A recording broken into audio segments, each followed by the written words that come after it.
apart from the nucleus of the cell, which two organelle have their own DNA and வந்து ribosome சொல்லியிருக்காங்க.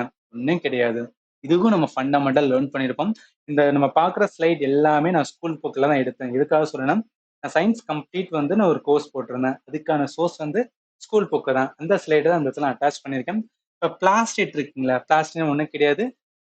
ஒரு தாவரங்கள் ஒவ்வொரு நிறத்துல இருக்குன்னா அதுக்கு காரணம் என்ன சொல்லுவாங்கன்னா பிளாஸ்டிக் நிறமிகளை கொடுக்கற வந்து ஒரு பாட்டு. அதுலதான் வந்து குளோரோபிளாஸ்ட் வரும். குளோரோபிளாஸ்டுக்குள்ள குளோரோஃபில் இருக்கும். குளோரோஃபில் ஏன் பச்சையம் சொல்றோம்ல, இந்த பச்சை கலருக்கான ரீசனால தான் போட்டோசிந்தசிஸ் நடக்குது. அதுக்கெல்லாம் ரீசன் என்னன்னா இந்த பிளாஸ்டிக். இந்த பிளாஸ்டிக்ல என்ன இருக்குன்னு சொல்லுவாங்கன்னா they have their own DNA and வந்து ரைபோசோம். ஆனா நம்ம நார்மலா லேர்ன் பண்ணும்போது என்ன தெரியுமா லேர்ன் பண்ணுவோம், மைட்டோகாண்ட்ரியா மட்டும்தான் லேர்ன் பண்ணுவோம். மைட்டோகாண்ட்ரியாக்கு மட்டும்தான் ஓனான டிஎன்ஏ இருக்கும் அப்படின்னு லேர்ன் பண்ணுவோம். பட் கிடையாது.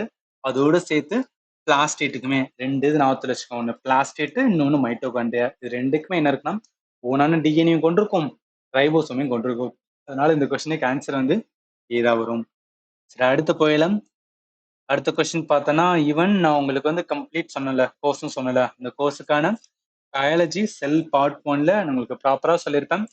பிளாஸ்டிட் அதாவது நார்மலா மைட்டோகாண்ட்ரியாவுக்கு டிஎன்ஏ அண்ட் ரைபோசோம் இருக்கும், அதோட சேர்த்து பிளாஸ்டிட்டுக்குமே இருக்கும். ஸோ அதனால என்ன, நார்மல் நம்ம செல் பார்ட்டுக்குள்ள பார்த்தோன்னா இது ரெண்டுக்கு மட்டும்தான் வந்து அதுக்குன்னு ஒரு ஓனான டிஎன்ஏ இருக்கும், அதுக்குன்னு ஓனான வந்து ரைபோசோம் இருக்கும். ஏன் ரைபோசோம்னா புரோட்டீனை வந்து உருவாக்குறதுக்காக. இது மட்டும் இம்பார்ட்டன்ட், நீங்க வந்து ரிமெம்பர் பண்ணிக்கங்க.